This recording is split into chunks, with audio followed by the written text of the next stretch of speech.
a choice right now, between fear and love. It's just a rock. Out of the dark night of ignorance and into the shining light of truth.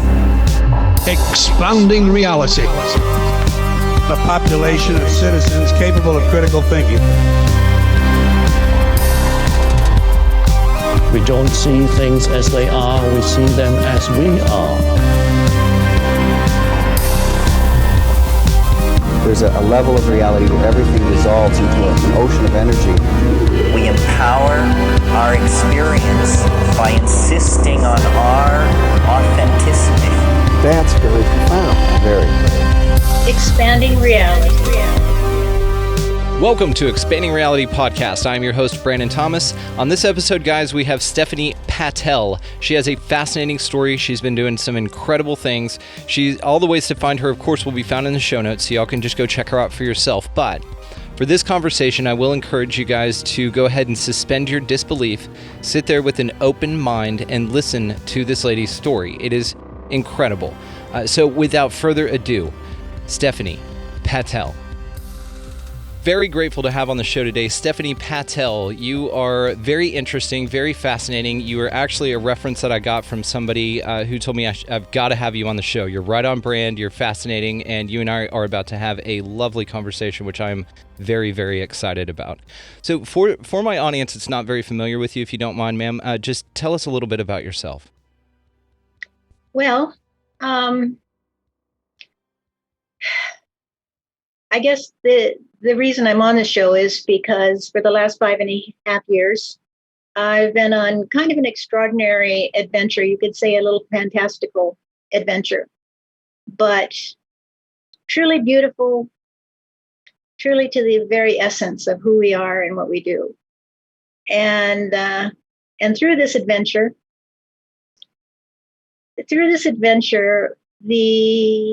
I guess maybe it was always meant to be that way.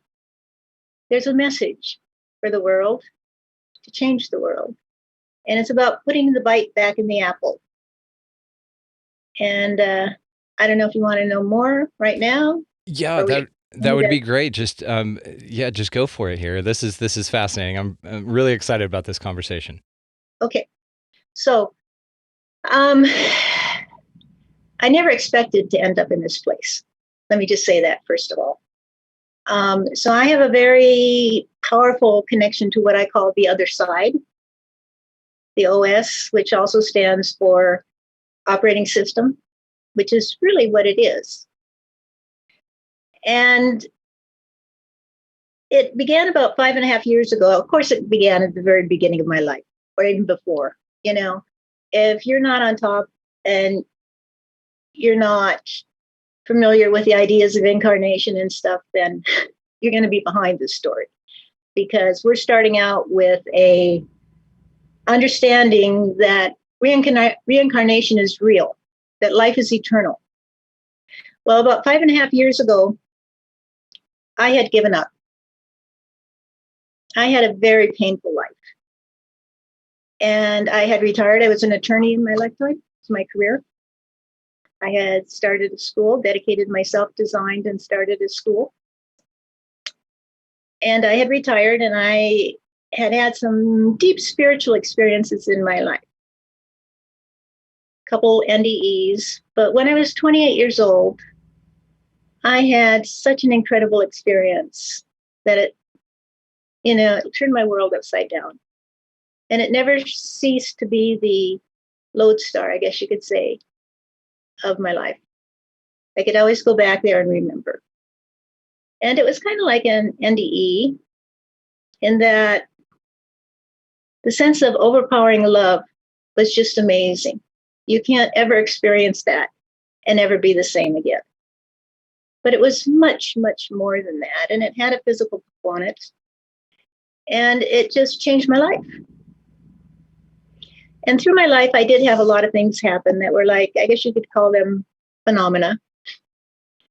Things that would happen that were sort of out of the normal, everyday routine.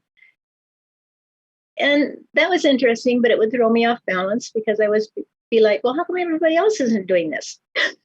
Why isn't this going on with everybody else? I must be strange. And then I would not want to do it because I didn't want to be strange. But after a while, I read something and it said, it's not about the phenomena. It's not about the materializations. It's not about the knowing what's happening or, being able to tell the future or whatever.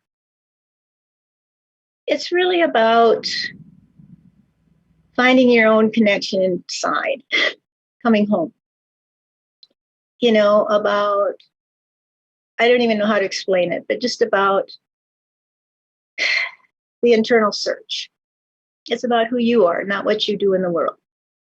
And so that became my focus, was upon that journey. And I was still working at that time. I was only 28 when I had this experience right at the end of law school. So suddenly I was in the world working with children. I was divorced most of that time. And it was very, very difficult. But we managed. But all during this time, what I really wanted was to bring my worlds together. It was like as if, in one sense, I lived in this world of the attorney world, where it's constantly battling one side against the other. You're always trying to win, and I was always trying to get them together to solve it. I was a trial attorney most of that time. And then on the other hand, there was this world that I could just sink into. And when I came back to it, every time I came back to it, it would be exactly where I left it. It was as if this was the real journey, and it would stand still while you went up the path and got caught up in your daily life. And then when you come back, it'd be right where you left it, and you just continue. Well, when I retired, I thought, oh, good. Now I can devote myself to the spiritual realm and my search. I don't have to worry about this work anymore. Well, my life got very, very difficult because of problems my children were having, and you just get caught up in your children's issues, right? And you want to help them, and it's emotional, and it's just, they were just going through midlife stuff, whatever their stuff was, and grandkids. My grandkids lived with me for a while, and suddenly all my savings were going out the door because I was trying to help everybody. And so it wasn't looking so good for my retirement. But also, I just emotionally was worn out after a very difficult life. Many deaths. I've lost 2 children. I lost my father and my brother when I was 9. I was raped and ultimately tried to kill myself after the second bout of being raped. And not date rapes. I mean, you can be beaten and raped, or you can be raped. Take your choice. Kind of rapes. And I did try and take my life when I was 20 because life was so difficult for me. And somehow I survived it, but I knew I had died. But it was 1970, and I never heard of a near-death experience. All I knew, my name was Dorothy. All I knew was that when I came back, that somehow I had died and come back, and I had to get it right. So I never tried to kill myself again because there was a sense you'll just have to do it again. So you might as well get it right this time. Yeah. I was like, all right. And so I came back and I changed my name to Stephanie. I can't tell you why, other than I loved that name when I came back and I needed to change it. And so I did, and I've been Stephanie ever since I was 20 years old. And I changed it legally, so it's my name. And I went on with life. Anyway, I retired. I had been a student of A Course of Miracles. I don't know if you're familiar with it. No, but I love that. I love that saying. Student of the Force of Miracles. Yeah, I thought it was cool too when I first heard of it. I was like, wow, there's A Course in Miracles? Why didn't I hear about that book? Right. I went and got the book. And at first I thought, oh, this looks so much like a Bible. I don't think I want this. But then I opened the first page, and I'm trying to remember what it says on the first page. Nothing real exists. something like that. I can't remember exactly what it says, but I was like, wow. That's a grabber. That's an opening line. I like that. Yeah, Yeah. that is, excuse me, my nose is running just a pinch. You're fine. And that got my attention. So then I got it. It's this book with all these lessons, and you read it and you take these lessons. And, I did that for 20 years before I retired. And then one day, off and on, you pick it up. It's one of those books. Or, the first year I read it every day, and miracles happened. Anyway, the big miracle was yet to come. So I was retired. I was depressed. Nothing was working out. I'd gone through this long, tiring life, and this is how it was ending, and all this emotional stress and pain. And I said, I don't want to live anymore. I'd said that many times, but I don't want to live anymore. But, I'm not going to hurt myself. So what are my options? I know that life is eternal already. I already had seen in that experience when I was 28 that the best way I can describe it is that the physical world and the spiritual world were like two systems, each self-contained, but they interacted. And so it was like what I saw was like a piece of the Great Spirit would break off and animate the human form and then go back and then come back. And, there was this kind of, and the earth is just a big recycling plant, And so it's the spiritual realm. And so I knew life was eternal. And I wasn't really sure about reincarnation. I was open to it. I just hadn't experienced it. I had a few memories that appeared to be from past lives. So, I was kind of like, okay, I'm an experiential learner. So I have to, the way that I describe it is if somebody tells me something, I'll say, how do you know that? Tell me how you know that. I want to go find it out for myself. So I always think of it as going to the spring where the water is the purest. After it goes downhill and it passes through the mouths of different people is like the books you get, where people are talking about their experiences and they're talking about somebody else's experience. And then, how many books do we have dissecting what Jesus said? Oh, yeah. So that water isn't very clear. Rather than that, even you don't even want it. It's not even just about what Jesus says. It's about the water that Jesus drank. And so I wanted to go back and say, hey, I want to know what you drank. Yeah. Yeah. Experientially. Yeah. Yeah. And so that was always my quest. Anyway, I said to myself, I'm done with the Course in Miracles. The Course in Miracles is about giving up everything. It's about realizing everything is an illusion and letting go. And I'd already been to the void a few times. I'll talk to you about that later. But I said, okay, if it's giving up everything, then I have to give up the book. I have to go it on my own now. And I said, the only thing I want right now is because I know I can't die. You can die to your present life, but I know that the soul is eternal. But I want to give up my ego and reunite with God. And that was my request.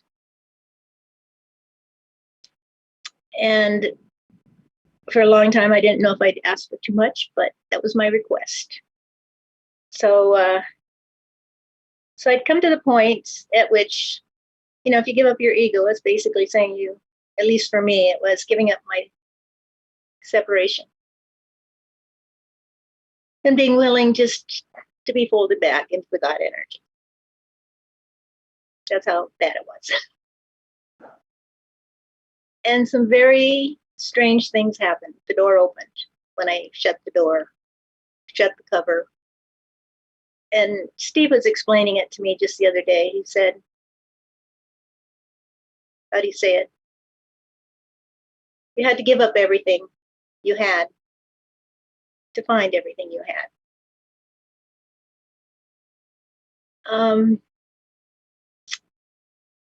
And so I'll tell you, so some things happened. Um, I don't know how deep you want me to go into this, but Go as deep as you'd like. We're here for you, and you have a fascinating story. So just as far as you'd like to take it. okay. Well, I'll just mention these pictures. So this all came down, and there were things that happened before, many signs. Apples were falling all around me. In fact, when I got my new house after I retired, I just filled it with apple things, and I didn't even know why. I never liked apples particularly. And so the month about in September, I would say, and during this period of time, I became, like I said, I was studying the spiritual path. I was able to devote my time to it, and I wanted the best teachers. I was like, why do I have to wait till I die to get the best teachers? You hear about all these great teachers you can talk to in the afterlife. Where are they? Yeah, where are they at? I'm right here. I'm wanting to learn. Yeah. But I found 3 that appealed to me. One was Alan Watts, and there are a ton of, recordings of his talks. Mm-hmm. I loved Alan Watts. Oh, he's wonderful. Yeah. The other was Bashar, who is a channeled entity by Daryl Anka. I don't know, Anka. Anyway, his take on the essential nature of reality, that you exist. You can't do anything about it. You exist. Get over it. And just, his essential rules for what we are. I got that. Especially with some of these channel entities like him and Abraham Hicks. It's their early stuff that's the best, in my view. Kind of like musicians, their first record is usually their best because they've had 10 years to write it, right? And then they get a record deal, and then it's just not as good, it just kind of tapers off. Right. Well, there's something about it, because then they're in the essence of it. Afterwards, people come in and, how do I get rich? Right. And then can you please tell me and they're like, and you kind of lose that initial vibrancy that came from people who were really on the spiritual search and not just on the search for pseudo spirituality. Yeah, or making this life easier by physical means. Yeah. Right. And the third one was Byron Katie. Do you know her? I do not, huh? You have to find Byron Katie. Byron Katie is one of the most enlightened people on the planet. And there are a ton of videos also. And she is wonderful because she came up with something called the work. She says it was given to her. And it's a method of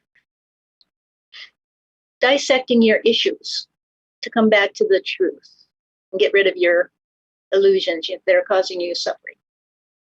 Well, anyway, all about the month of September, I was drawing these pictures at night before I fell asleep at bed. And they were just portraits of different people that I didn't have any idea they were real people. They were just faces. And I just drew them and I put them in the bedside and they just helped me relax. I go to sleep. I'd feel like, oh, the nose needs to be a little thinner or something, And maybe I'd get a few thoughts. Oh, this person died of, something. But I still whatever. And then one morning I woke up. So I'll strain your credulity here. And Thomas Jefferson was standing at the end of my bed. And I was like, what the F are you doing here? Yeah.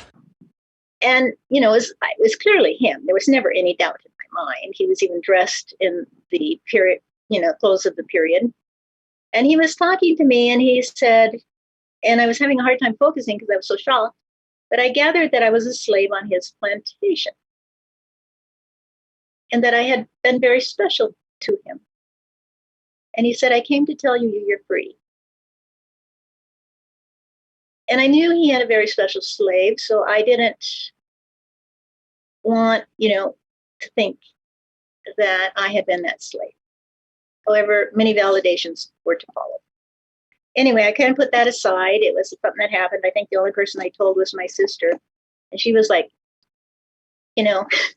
our moms and dads come to us, but not Thomas Jefferson. Yeah, that's a new one. Yeah. And I was like, okay. But it was validated. It's been validated many times. So then, about a week later, I got decided that I would try channeling somebody. It was just kind of a whim because I'd been watching all these people channeling things and I wasn't really thinking that it was something I wanted to do or I did. But I thought, well, why not? I have my copy. I got some spare time. So I said, who do I want to talk to? And the only person I could think of was this guy at the moment. It just came into my head. Remember that guy who on his deathbed went, oh, wow, wow, wow. And I had a name, and I had that because it'd been in the news, but I knew nothing about this guy. I just knew his name was Steve Jobs. So I said, I want to talk to him and find out what he saw on his deathbed. Wasn't expecting much. And next thing I had my hands on the keyboard, and I was typing up everything that I heard. And so you have to understand this conversation is telepathic, and it is very, very powerful at this stage, 5.5 years later. I have to explain that to you. Anyway, he said, well, hello, this is Steve Jobs. Thanks for hosting me. Yeah. And I said, yeah, right. How do I know this is you? And so he gave me some validations. And the first one he said, and knowing Steve, it would be something he would say was, well, I got a hairline issue because he loved his dark hair. I got a hairline issue. How's that? Get the rough stuff out at the beginning. I was like, I don't know what you look like because I wouldn't know. So I had to go look at a picture. And he said, okay, well, you need some things you can validate it. He said, well, you can look up and validate it. And I really didn't know this guy because I had no interest in technology. I'd never owned an Apple product.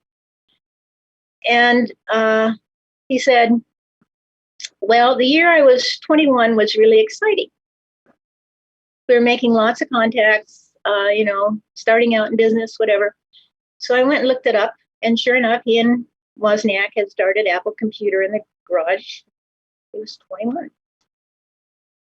I said, okay, that's some validation. And then he gave me a third validation about a scar, which I had to look up. It took me a long time until I found the scar for a liver transplant. And then I was like, okay, that's the scar. That's a big scar. And then he kept talking to me about some things that were important to me. You have to understand, I have kind of a scientific mind. I always have. I was a lawyer. I ran to art and writing. I've written a couple of books actually. But all my life I thought about things like, how do we really see? And how come you can see through? I mean, it's the kind of thing like, how come you can see through the window and not the wall? Kinds of thoughts. And lots of things would come to me when I would think about these. Lots of ideas that, like one idea is that the photons just on this side of physical reality and the electrons just on this side, you could go through the veil. And in fact, if you bust apart an electron, you get photons. So just things like that. Yeah. So I was always, my mind would go that way. And so we started talking about things. And zero is very important to me because zero, the symbol zero, represents everything. It's a totality. People don't understand that. They think zero is nothing. Nothing is the state of potential. It is everything. And in an algebraic equation, these numbers come out of zero and they fold back. This is reality. It always comes out and folds back into itself. And get me started, I can talk forever how that goes. And the underpinnings of that, because that's a lot of our philosophy.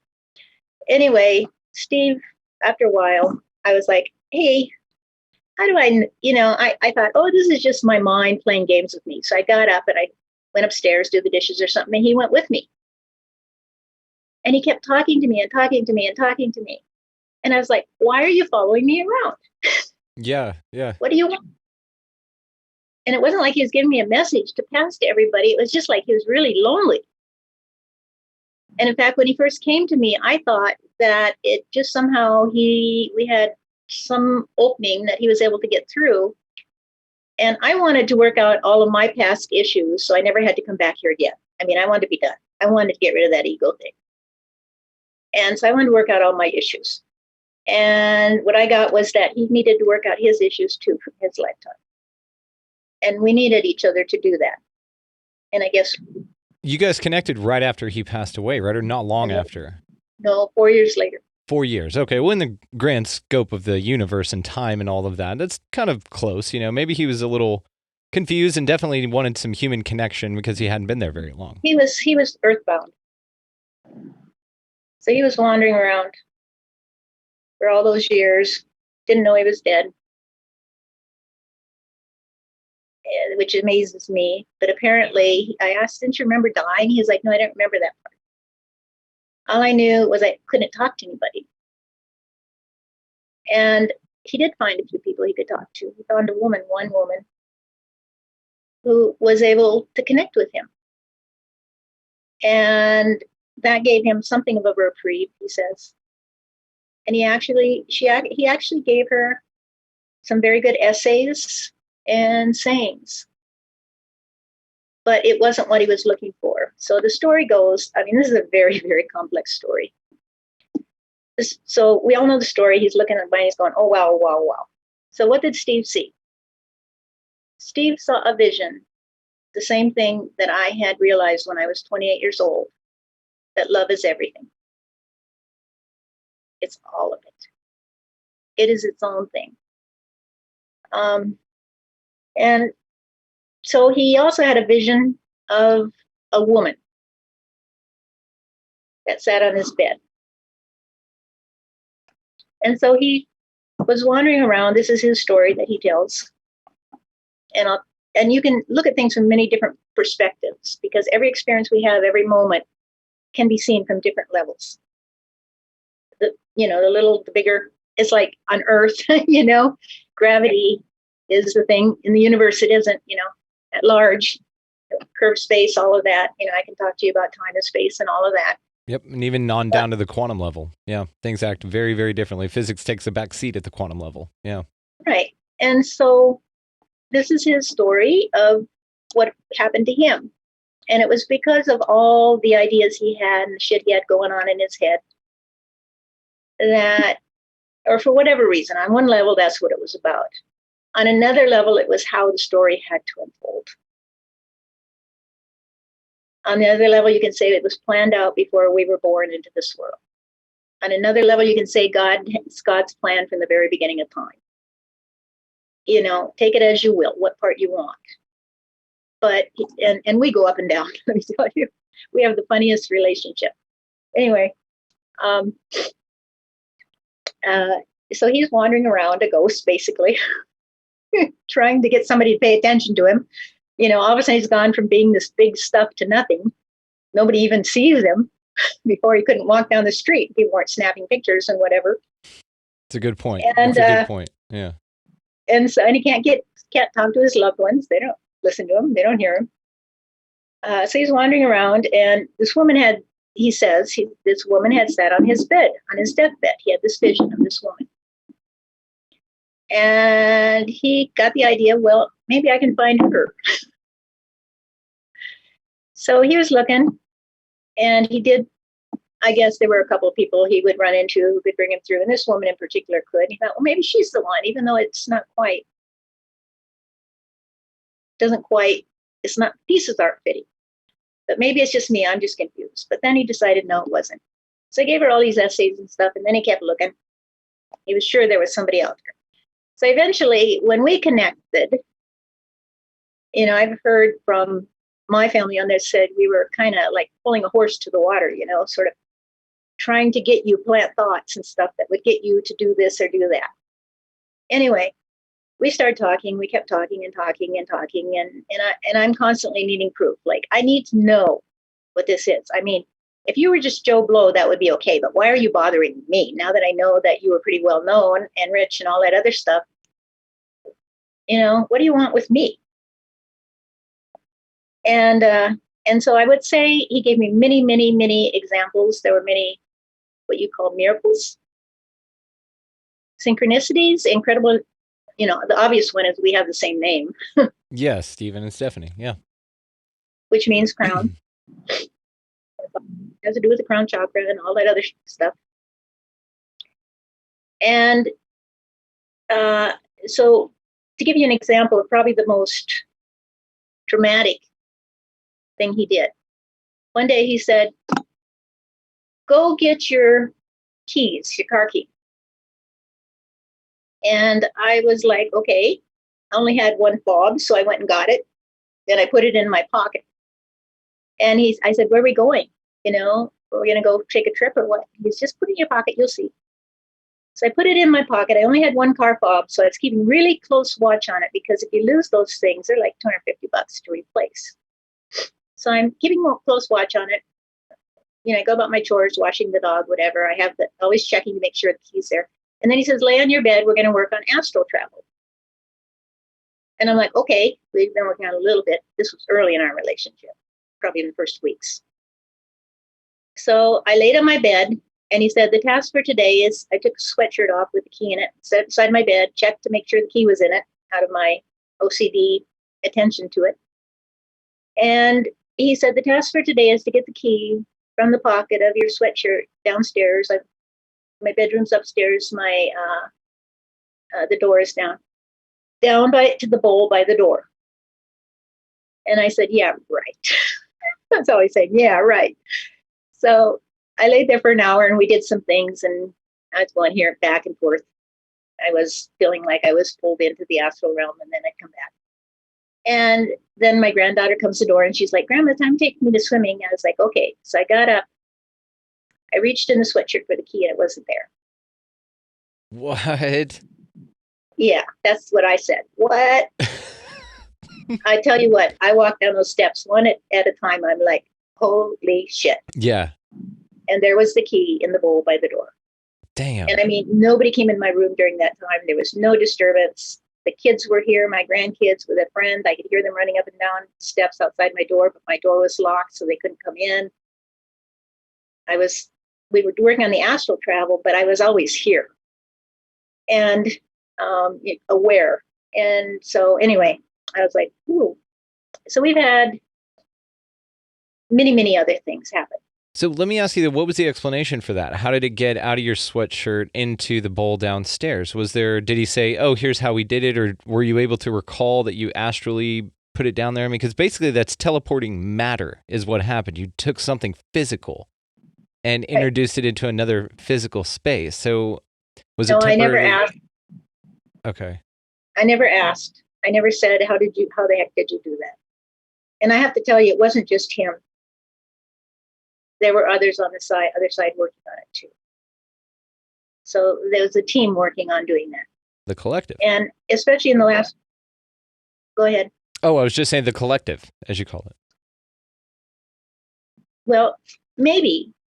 There's a collective and there's friends. There's individual friends. And we have our soul groups and our friend groups. So like Thomas is very, very close. A very, very close relationship. I know that I gave you a video of a woman bringing through Steve. Yes. Very interesting. Did you see that one? Mm-hmm. He also brought through Thomas. Very interesting. Yes, it's incredible. So I wanted to ask, are you just channeling famous people or historical figures, or is there just some guy named John who was a mechanic in the 30s and he also has some valuable things to say? Well, I don't know. That was my question, because Steve would drag in all these famous people. And I would find out we had lives together before. And they're like, "Stephanie, don't you get it? This is like Grand Central Station. We're all coming and going. We're all, the lives we had before, they were not famous. In one life, I had it with Robin Williams. We died in a fire. I was 5 years old, his 5-year-old niece, and he was 7. And we all hid under the bed with other siblings and were killed. So but is it John Blow? Well, here's why Steve explained to me that he had to be famous. Because how would I be able to verify all the things he told me if I couldn't read them up and look them up? And I mean, there were tons of stuff he told me that I could look up. We have dissected every part of his life as well as mine. He's not interested in the Apple business particularly because it's a bigger picture. I think you understand that a little bit. I do. It's about the connectivity, and I think that that's interesting. The way you put it in that YouTube video that you've got, Return to the Garden. You talked about this in a way that was very interesting to me on the psychology of why he existed, why he was here, and it actually makes a lot of sense. If he's here to raise the co-collective of everyone and to get spiritual information out and to get us more connected with our soul tribes, I run into this with just what we're doing here now. I mean, you're in Fargo, I'm in Texas, and we're having a wonderful exchange of ideas here. I talk to people in the UK all the time, all over the place, and it wouldn't have happened without technology. Ironically, I'm an Apple user. I'm doing this on a Mac right now, Mac desktop. I have my iPhone. It is about the connectivity, and that was his job. Was to be able to connect everybody and do it in a way to where it was an interesting, a highway of ideas that was not, that distance wasn't a barrier for. Right. And I think it's, there's little clues planted in this story. It's like this huge fable or something, myth. There's little clues planted in it, like his name, Jobs. He did one job and then he came back to do the other, or stuck around to do the other. So, there are times, I'm not going to tell you that this was an easy trip. It wasn't. I went to hell and back, literally, because, there was the initial connection with Steve, and then we connected with, there were so many things that happened. But we connected with a spiritual medium who also would channel him. I was recalling all my past lives. Those pictures I told you I drew, they're all associated with past lives, on and on and on. Yeah, I saw them, and then you sent me pictures of historical. You were able to look these people up, and they look damn near identical to your drawings that you made. That is fascinating. Right. And I had, that lifetime where I died in World War II, I had so many different perspectives on it because these, I guess they like to call souls, but would come through and talk. Through Susie, I would remember things. I was having my own conversations. And we were just seeing it from so many different perspectives. And I've run into a few people since, because I started doing mediumship sessions for people. I figure I've done about 1,000. Mostly for grieving mothers to bring their children through. But lately I've started running into people who shared some of these past lives with me. So I guess your question was originally, does Joe Blow come through? Yes, he comes through these sessions I do with other people because they can validate him. But, somebody who died in Milwaukee that I didn't know wouldn't really have any reason to come through to me unless we had some connection. The reason I asked is because at its core, I want to believe that we're all connected and that we're all just individualistic expressions of the whole, of the source. These are other ideas that I've had, and that you would need to come through if validation was required, because that's the thing, right? I mean, good advice is good advice, no matter where you get it from, right? It shouldn't. Right. You shouldn't have to worry about citing your source if you just have some wisdom that you can share with people. It shouldn't matter if it comes from Steve Jobs or Joe Blow or whoever. But also, like I said, in a way, though, and I don't know if you can speak to this, but that we're all connected, that we're all the soul, but that we appear in individualistic expressions, of course, to have the experience that we're here to have for the grander version of everything.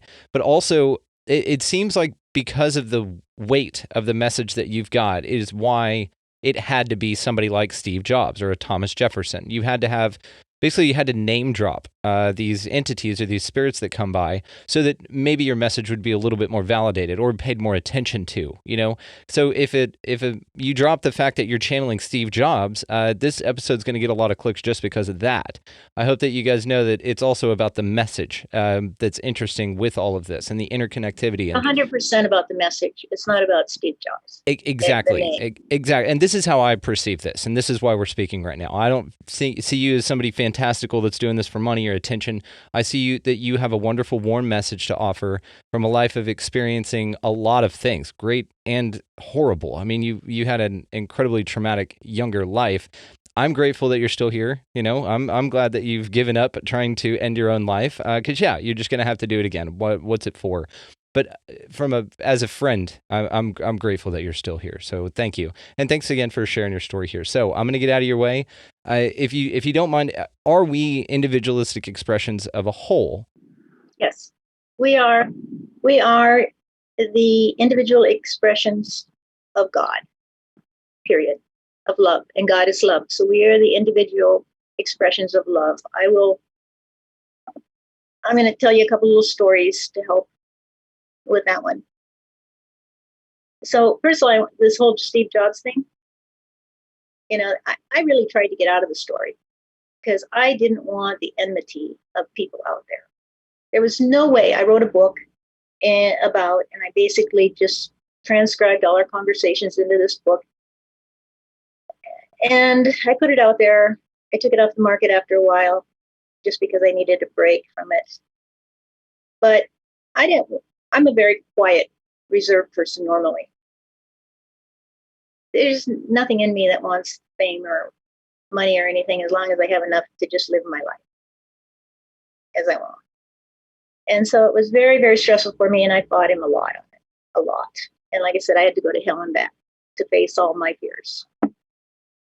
But my understanding is that there's a group of souls that come through at certain times together, and that I belong in that group of souls. Almost everybody I deal with on the other side, and oh my God, I consider them my friends. And I mean just friends, not you're way up in heaven friends, but you and me sitting here having coffee friends. Absolutely. And even Jesus, sit and have a coffee with you, friend. So they're my friends, and this is a story we're doing together. And I love it because I love play. But apparently we've come together, so I'm going to throw some really other big ones on you. You ready? Drop it. I'm ready. Steve had some prior lifetimes that were kind of unsavory here and there, but he had a couple of big ones. One was as Marcus Aurelius. It's a pretty big one. Yep. And if you look at the philosophy of Marcus Aurelius, I think I can see Steve written in it. I didn't like Steve when I started. I liked the man that I was talking with, right? Because we somehow connected. It was like the parts connected. I used to call him, he'd call me Miss Priss, and I'd call him, the asshole. But somehow we connected. In his assholiness, as he called it. There was something inside us that connected anyway. But when I started reading about his life, I was like, I would never like this idiot. I don't care about money. I don't care about riches. I don't care about fame. I don't even care if you created a couple little trinkets, to put out there. And you were an asshole. And so I was like, okay, but I accept that you learned. You now, having gone to the good place, understand better.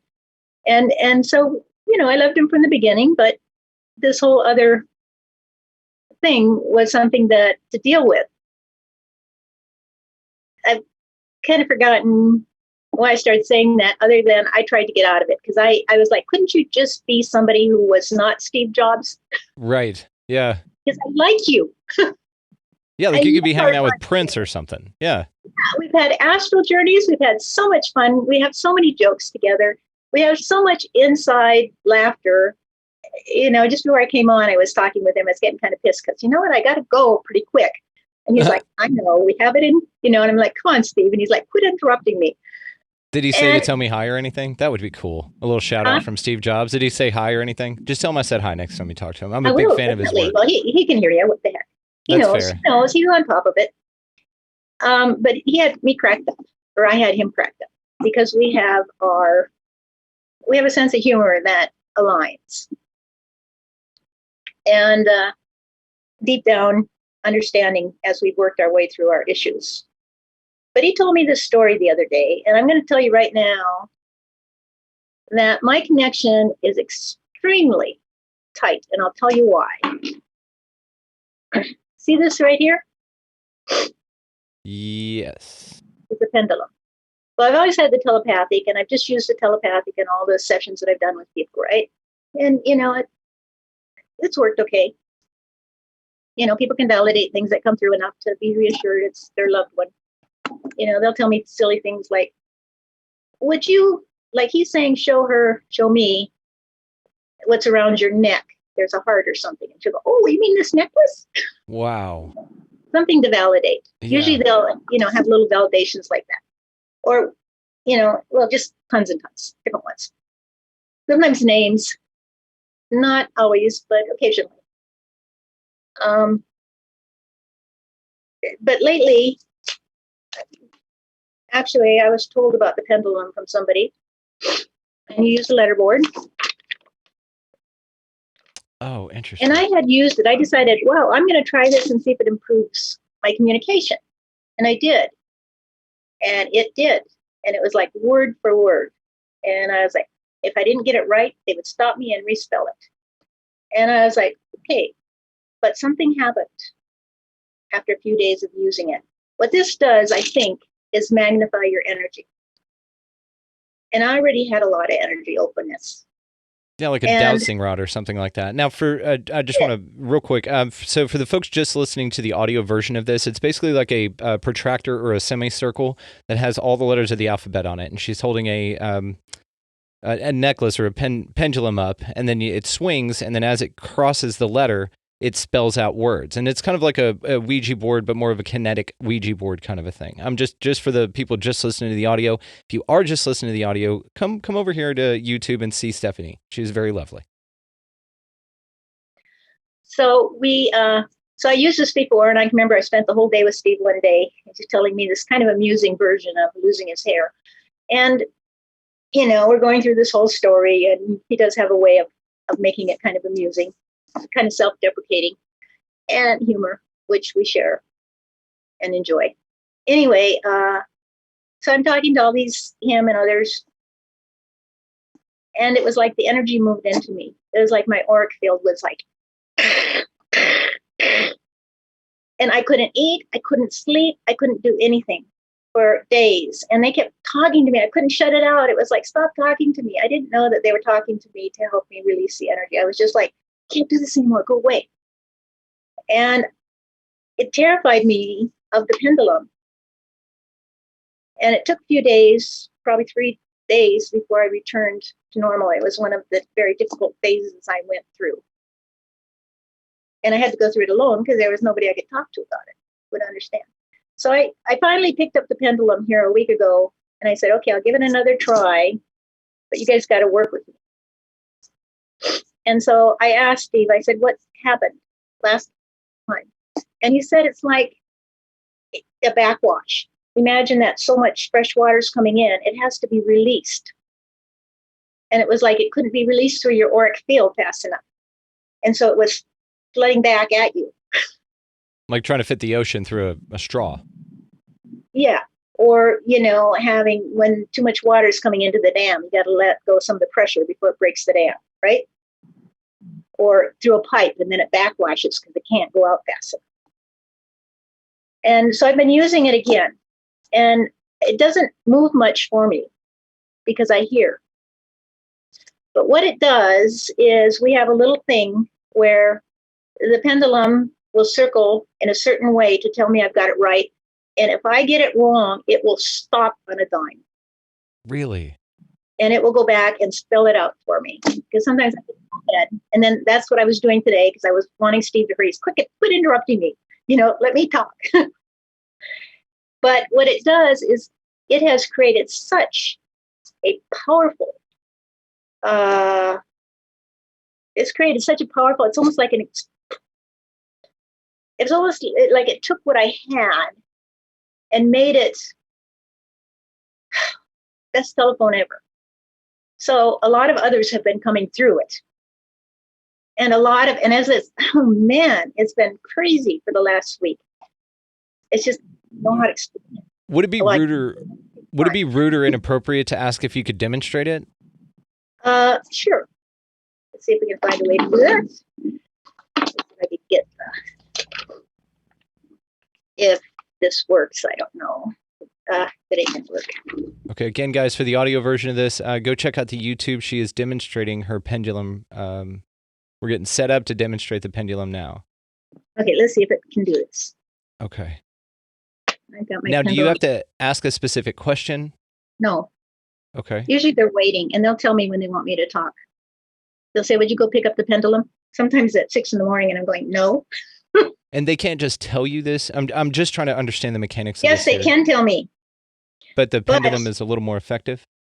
The pendulum, maybe it just gives me confidence because they've been telling me lately, "Why don't you put down the damn thing?" Oh, okay, I see. So it's a more visual Just trust representation of... Okay, got it. But it gives me a little bit of extra confidence or something. And, Okay. you know, it's like Steve says, he says, "I do have a body, Stephanie. You know, you just haven't been able to see me yet." Hmm. And I've got something caught on this, so we can continue talking. Yeah, we can continue talking. So when he says body, is that like the residual self-image that they talk about, where they look like what they want to look like in life, not necessarily what they were? Is that what that means by body? Well, the way he's been explaining it to me, because normally you would reincarnate, right? Mm-hmm. But he's telling me that our connection is so powerful, which it is, it's extremely powerful, that we both understand this, that miracles can happen, life can change on it. The whole world can change on a dime. I mean, the internet, right?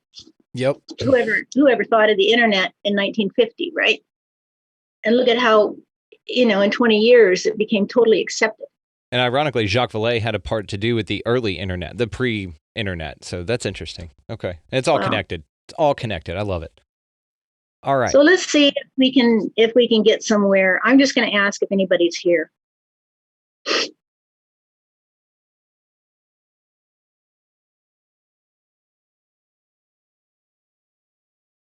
All right. I'm just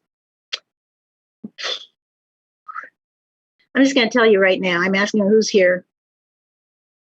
And they're telling me Abraham. And I don't know who Abraham is.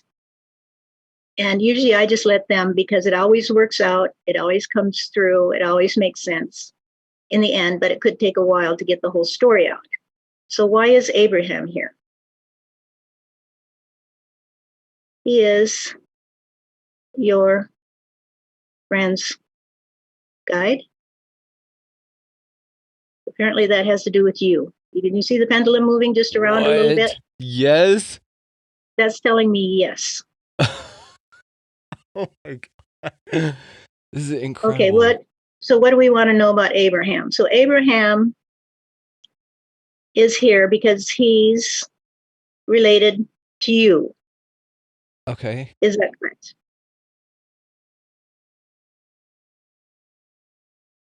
Absolutely. Wow. He knows him very well. Your friend is aligned with the, oh boy, I can't say this word very well, Kabbalistic tradition. You are his friend as well. You have known each other in other lifetimes. He will be here with you. Who is he? Abraham. Is this Abraham like biblical Abraham? I have been here many times in many guises. I am here now as the one who loves you. Is this enough of a demonstration for you? Yeah. This is incredible. Thank you very much for being here with us and for your assistance. Yeah, thank you. Just a minute. Abraham is pleased to be here with you as well. Okay. Wow. Stephanie. I mean, Wow. You know? Okay, again, guys, if you were just listening to that, go to the YouTube. It's up on YouTube, Expanding Reality. This is up there. Go check this out. That was very, very interesting. And I've got a spirit guide, so that's pretty cool. Abraham. Okay, we'll take it. That's fascinating. You might find out that you have, obviously, if we're talking about this, chances are, if you invited me on your show, chances are we do have some past connection. Oh, I'm sure. I'm with you. I don't believe that things are coincidental or accidental or anything. The person that referred you to me said, reach out. And I reached out immediately because, yes, you just get, I trust the synchronicities. I trust the acorns that the universe leaves you to follow, the breadcrumbs. And I'm a big, big fan of that. That's a massive part of this show. That's actually a massive part of what's going on with this whole show in general. That's why it's called Expanding Reality. Let's take ourselves out of what we were taught and what we were labeled as children whenever our subconscious was formed in that, in utero to about 7 years, you're given this, idea of who you are. And then that kind of affects things later on. We're here to break all that down. Let's talk about some interesting, wonderful concepts and really move into our bigger, grander versions of who we really are. Now, I like that you had done the book with Steve Jobs and the dialogue back and forth. Is that something that you're going to put back in reprint, like if you get a demand for it and just kind of put it out there? Because, Neil Donald Walsh, did this with God, right? And he did okay for himself off of that. And like I said, it doesn't matter who you say is channeling, or people might get hung up on this because people, like I said, they have got ideas, they've got conditioning, and they're not open a lot. And of course, I'm generalizing, but a lot of people aren't open to this kind of thing because they don't understand it, and they won't take a moment to sit down and talk dispassionately or open-minded enough to talk to somebody like you about this and get a better understanding about it from your perspective. The same way that you don't empathize with people who enjoy just going through life blindly and just following everything that they're told to be true without doing any sort of investigative work on their own. The two frequencies don't vibrate together. If you brought the book back and re-released it, I think that that's something very interesting. And if you did that, I definitely want a copy of it. Also, I wanted to ask you about... Can I tell you something? Oh, please. This thing with the pendulum that started a week ago, very clear that they want that in a book. Okay. So there's actually 3 books. There's the first book. There's the intervening thing where I told you, the very difficult ride. And then this seems to be some kind of a culmination. And so I have to write the middle book as well. I think I was being pushed to write it, but I put it off because I just couldn't. But it's very clear that this is something they want put in a book. There's a lot of stuff coming through and a lot that Steve has to say to the world and others. And I'm going to have you back on to talk about this more. We're just kind of giving a brief overview of this right now, which is already blowing my mind, by the way. This is fantastic. You're an absolute delight, and this information is fantastic. Now, what's interesting is on your next book, when you do release that about the pendulum, you could have like an included, fold out, and then maybe include a little pendulum with it. And then that could be like a set that then maybe other people could figure out how powerful they are or that they have these abilities as well. Possibly, I kind of go with the team. Yeah, right. Yeah, I don't know if I could make the team thing. Right. I just want to tell you this one story, if you have time. I don't know please. where we are We've got all the time in the world. Absolutely. Okay. Well, so Steve told me another story. He likes to tell me stories, and he can regale me for hours telling me stories. But he told me this story the other day. It's kind of drowsy, but I did, when they asked me to get the pendulum or just whatever, I do record it so that I can transcribe it. But he told me this little story and he tells me a story about us and our relationship. And he said, he's telling me the story, and he said, I disguised myself as a beggar. And I came to your door. And you took me in and you fed me and we spent the day together. He said, and then the next day, I took off my disguise and I came up to your door in my Mercedes. And I said, hi, I'm Steve Jobs. I'm rich. I'm good looking. And a lot of people know me. I've decided you're the woman for me. And he said, you said, no thanks. I'm already taken. A beggar came to my door yesterday and I fell in love. And so, for what that means for the world, or to understand our relationship. I love it because it's very deep. It is very deep. They were the same, but they were packaged differently. But you preferred the package that was more humble and open and honest and in need. And that's who you are. You're in service of other people. So you were able to help. The version of Steve Jobs with the Mercedes didn't really need any help. He was very dispassionate about his interaction. And I think that that's very deep. I know a lot of people will extrapolate whatever they choose to out of that, as you just mentioned, but that's very interesting. I think what he was trying to say is, you didn't give a damn whether I was rich. You weren't looking for someone with money, with looks, with whatever. It was always just about the love. Yeah. Yeah. And It's all that's about been it. the story of our relationship. It is the story of our. It's fascinating. Now, do you have people asking you questions whenever you tell them that you do this about, I don't know, dumb stuff like, well, why did you wear a tucked in shirt and no belt? Real specific stuff like that. Of course, it was just his preference, but who cares? Or something like, what's the next iPhone going to look like? Or are we going to integrate with technology? I think that some people might be asking you things like, what is remote working going to do to the global economy here in the next 5 years? Stuff like that, which of course he wouldn't know that. He's no longer that Steve Jobs, right? He's just the spirit of Steve Jobs that brought us all this incredible technology. Back to the point you made about that you guys joke around a lot. I like that you call his extraordinary global changing technology trinkets. I think that that's adorable. I bet he loves that. Well, to give you Steve's take on it, okay? Our project here is about putting the bite back in the apple, period. It's not only mine and his, but Thomas's and everybody else on our team. I call it the spirit team. I read something about people who are trying to create a soul phone. And they talked about all these spirit guides that they had on their side, all Tesla and Einstein and Steve Jobs. And I asked Steve, and he said, no. He said, they're mistaken. He said, we here are not about creating another device that takes people away from the truth of who they are and what they are. It's not about finding something out there to connect with us. It's about finding your inner connection. And we don't want to continue to lead people down the wrong path.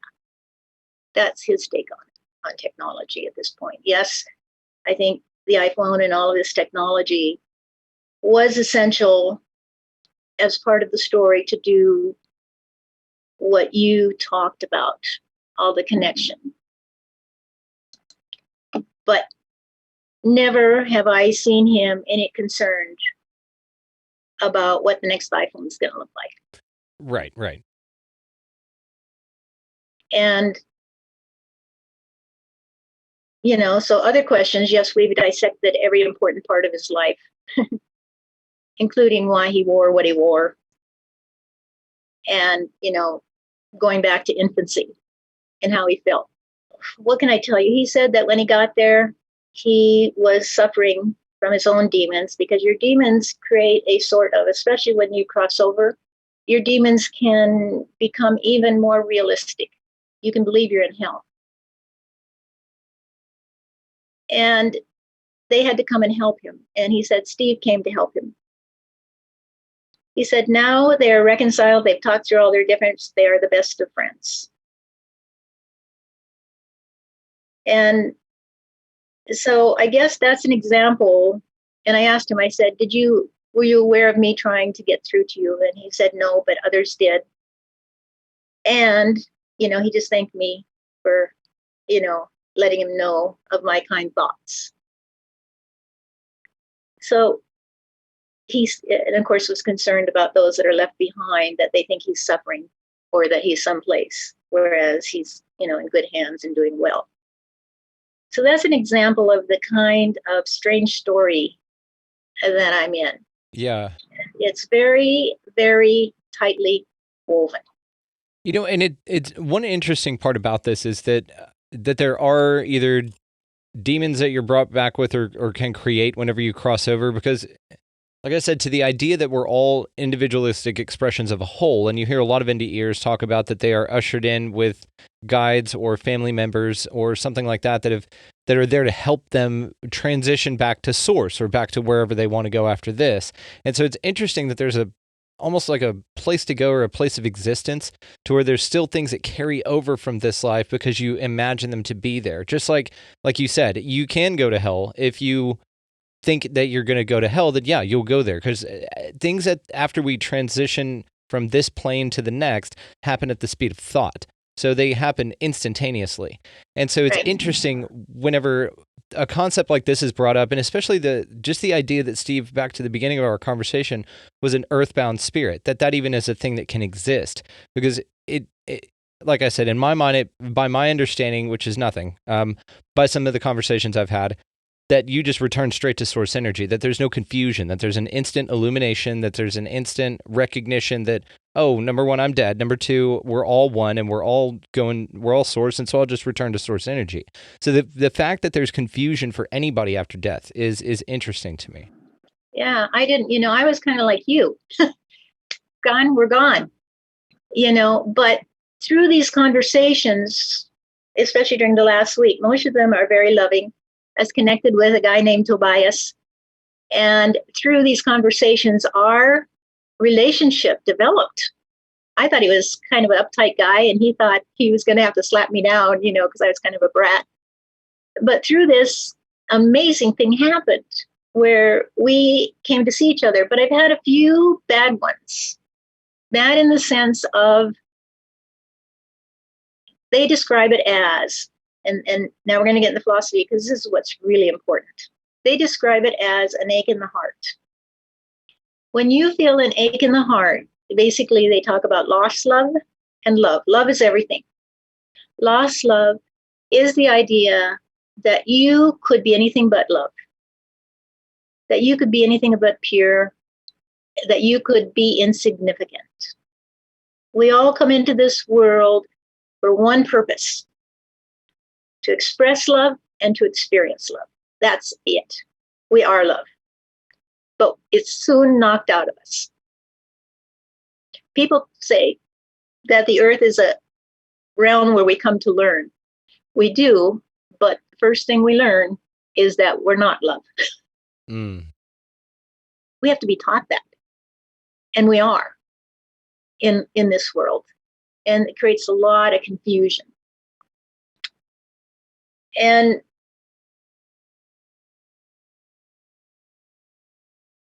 I lost a little bit of my track of my thought here, that the ache in the heart tells you, your heart is your guide. When you feel that ache in the heart, you know you're in lost love. So anyway, I had a few minor experiences where one guy came through and he was bullshitting and stuff. And I was like, and I knew the rest were around, and it was just a little bit stressful. And afterwards, I was like, why did you guys let that happen? He was telling me a story, and I thought about it. I thought, no, I'm not buying this story. You don't have to buy any story anybody gives you. You let your heart decide. You don't have to buy any story that anybody tells you or anything they give you. And I thought about it and hurt, and I said, no. It may be coming from heaven, but I'm not buying it. And the guy got kind of pissed. And he's like, you're just talking to yourself, I'm going to go have a drink. And I was like, okay, because I went through that stage of, I'm just talking to myself all the time. You're all alone in this steel vault, talking to yourself in your mind, right? And it was like, Stephanie, you had to go through that. That was one of your minor demons. So it's anybody. Your demons are anybody that you interact with. It can be a normal person. This was just some guy. It's probably up in the bar drinking his sorrows away or something in a heavenly bar.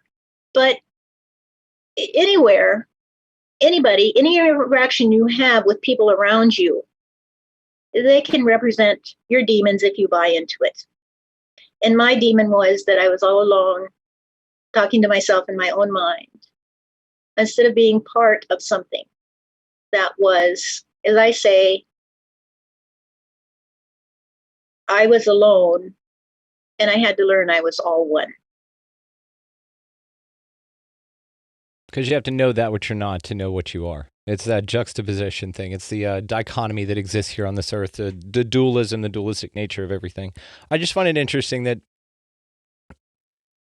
not only all of this, but that also that there is a way that entities or spirits can kind of either be misleading or not helpful or something like that. I think that if you're able to connect with that side of things, and if there's an understanding whenever we do depart this physical plane or we go up to the next plane, if that's the last plane, which I don't think that that's accurate. I think you got several levels to go, and I think this is one of the lower ones, or one of the beginning ones I'll put, because I don't want to put a hierarchy on it. It's all just experiential, and like you said, to experience love. It just seems to me that if you're able to connect to the other side, and that it's the highest that you can connect to, then it wouldn't be confusing. It wouldn't be misleading. It wouldn't be annoying. It would be always loving and refreshing and kind and wonderful and guidance, right? And reassurance to where you're on the right path. You're not crazy. You're not just talking to yourself. People really do value interactions with you. And anything less than that, it challenges my idea that what everybody is contacting is the next thing. That's it. There's only just two versions. You're here or you're there. And that's not the case. And I'm finding this out as I have more conversations like this with folks, that they're able to gain insight on that. Then that's just the next level. It's not the final step. And yes, you're always a part of source consciousness or one with everything, but it's not necessarily that you leave here and you go straight to one other place and that's it. Yeah. It's not like you leave here and suddenly you're enlightened. Right. And that's kind of the idea that people express, or that's what people talk about, but that wouldn't be the case if this is something to where there are not only lessons, but just love to be experienced and loved, and to give love so that others may experience that as well as part of their journey. It seems like that there is an interaction that takes place on this plane, and that there's a certain amount of things that need to be achieved before that ultimate enlightenment is achieved. And I think that that's interesting. I think that that's fascinating. I've really, really enjoyed our conversation together. I tell you what, we will probably go ahead and wrap it up here, but I think that you and I have a lot more to talk about, to be honest with you. So would there be any way, did you have any final thoughts or anything else that you'd like to leave everybody with for this session of ours? And we will pick this up in the future for sure. Yes. Two, quick. One is the story of the tree in the field. And this is a story that was given to me by John the Baptist. And I'm going to freak everybody out and tell you that Steve was once John the Baptist. Okay, the story from John the Baptist was, imagine a tree in the field, in the middle of a field. This solved a lot of problems for me in my mind. No matter where you are in the field around this tree, you will see that tree, but it will always be a different one. Even if you move a fraction of an inch, you'll be seeing a different tree. You move up, down, away, close. Now imagine that there are flowers on one side of the tree, and you're standing facing the tree, and you say the flowers are on the right side. And the person facing you says, no, they're on the left side. And you say, you're an idiot. They're on the right side. No, they're on the left side. And so that's war. And so we say, pick up your feet and move around the tree. Every point of view is valid, and not one molecule where you could put your eyeball in that space around that tree precludes any other. Okay, so that's one. The other thing is the story of the apple. This is our main message. And it's the message we are here to give to the world. Is the story of Adam and Eve, which almost everyone knows. You take the bite out of the apple of the knowledge of good and evil. The knowledge of good and evil was man's effort to sit in the place of God and judge God and judge others. And through the knowledge of good and evil, by dividing the world as if there were some scale up here of right and wrong, all of mankind's suffering comes. It is the two people on the opposite side of the tree saying, this is right, you're wrong. Not only is this right, wrong, but you're evil. I read a story, or I listened to a story of a woman who was subjected to genital mutilation when she was 7 years old. She found out about it. She confronted her mother, and her mother said, I did it for your good. I did it for the best, for you. Her mother believed that she was doing something wonderful for her daughter. And of course, most of us would look at it from the other side of the tree. There is no right and wrong. There is no good and bad. There are moving standards. And there is only love. And when we return to love, then we return to the garden. Yes, that's my final message for today. It's wonderful and it's beautiful. And yes, I tend to subscribe to that idea as well, that it's not right or wrong, good or evil. Those are man-made concepts. Those are judgments put on separate actions. It's about what serves you and what doesn't serve you. And at your core, and then that makes it a personal experience for everyone. It's beautiful, and Stephanie, I can't thank you enough for being my friend here and for connecting with me. This was an absolute delight and incredibly illuminating, and I'm grateful for your time today. Well, you're welcome, and if you want to connect with me, and we will continue our discussion with Abraham or anyone else on the side, feel free. I would love to. It's fascinating. Really blew my mind there. Gave me the chills while it was happening, and so and a lot of comfort and relief as well. So, like I said, thank you. This was amazing. Thank you very much for having me and for listening to me. That was incredibly interesting. Stephanie has been doing some incredible work. I find her fascinating. I think that her story is incredibly interesting, as I know most of you do out there as well. And I want to thank you guys again for listening and going down that journey with us. Now, if you missed some of the visual parts for this, and I apologize for our audio-only audience that weren't able to see the things that she was doing, but you can just go to the YouTube at Expanding Reality, and you can see the pendulum exercise that she did. It was pretty mind-blowing, and I apologize for the dead air there. I was having my mind blown, so that's what's going on with that. Now, as far as this show goes, guys, you can find us at expandingrealitypodcast.com. That is where all the links to all the socials is. It's Facebook, Instagram, Twitter, the YouTube version of that you can go find straight on there, as well as our Patreon. If you find the show valuable, please contribute through Patreon. No cap on as much. You guys just shower it on in there, and we always appreciate the support. If you guys have any questions as well, please reach out to expandingrealitypodcast@gmail.com. I will address any questions that you guys have, and if you have any for Stephanie as well, you can either contact with her directly via the link in the bottom of the show notes, or you can let me know and I'll pass those things along to you. So for this week, guys, please, as always, just if you see some litter, pick it up. If there's somebody in line behind you, buy them a meal, and then be grateful that you can do that. Get out of the left-hand lane, as always. We live in a society, as well as just go out into your day-to-day, be grateful, encounter your world with an open mind, because there's a lot going on out there. And above all, guys, as always, just be good to one another. Thank you so much. We'll see you next time.